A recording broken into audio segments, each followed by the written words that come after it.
Hello, we've been thinking about over the past few days about how we can love others during the lockdown, keep on loving them. And yesterday I was thinking about the word pursue, how we can pursue others in love. And my word for today in thinking about loving others during the lockdown is the word thoughtfulness. And you might think at first, well, that doesn't seem to have a lot of traction, a lot of horsepower, and it may seem a bit of a weak word, but I'm going to unpack it and we'll see that it's a vital word in thinking about loving others. I've got two biblical references. The first one is in the Old Testament, and it's a word that in the Hebrew is hesed, and it's often translated in older translations steadfast love and faithfulness. So for example, when Jacob is dying in Egypt, he says to Joseph, his son, he says to him, if I've found favour in your eyes, show me steadfast love and faithfulness and take me back to the land of Canaan and bury me there rather than in this foreign land of Egypt. Show me steadfast love and faithfulness. It's the kind of thing we would show to a friend. The second biblical reference is in the book of Philippians, and it's Paul as he writes to the church at Philippi, and he says in chapter 1 verse 7, he says, I hold you in my heart. Hold you in my heart. He's not a cold, dispassionate kind of pastor. He has them in his heart. He thinks about them.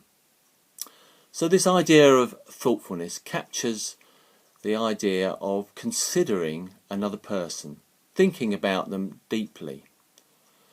And we know that God thought about us. We've been learning about that in 1 Peter, how God chose us before eternity. He thought about us and planned to save us many years before we were born.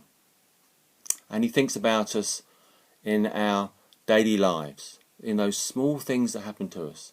God is thoughtful about us.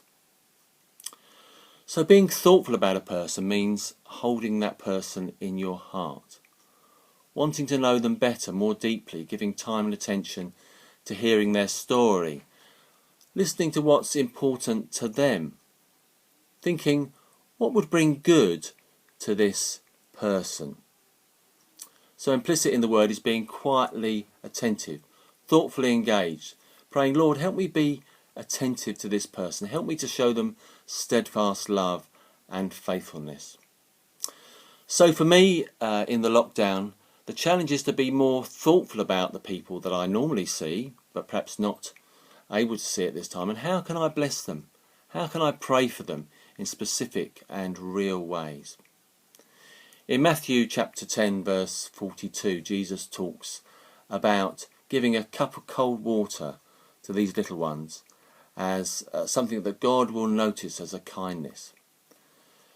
You might call these small things simple, tiny, thoughtful, micro kindnesses. A jar of homemade marmalade left on someone's doorstep, or a cake, or a book carefully chosen and given to a person. Small things that go unnoticed in the wider world, but they're so significant because they're thoughtful. Reminds me of a little phrase in Tolkien's Lord of the Rings, which goes something like, small hands do the work, while the eyes of the great are elsewhere. Small hands do the work, while the eyes of the great are elsewhere.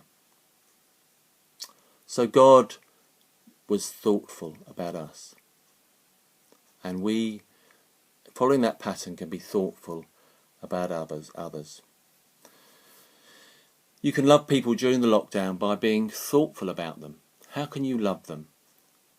What in their story makes them is something that they need, that you can provide.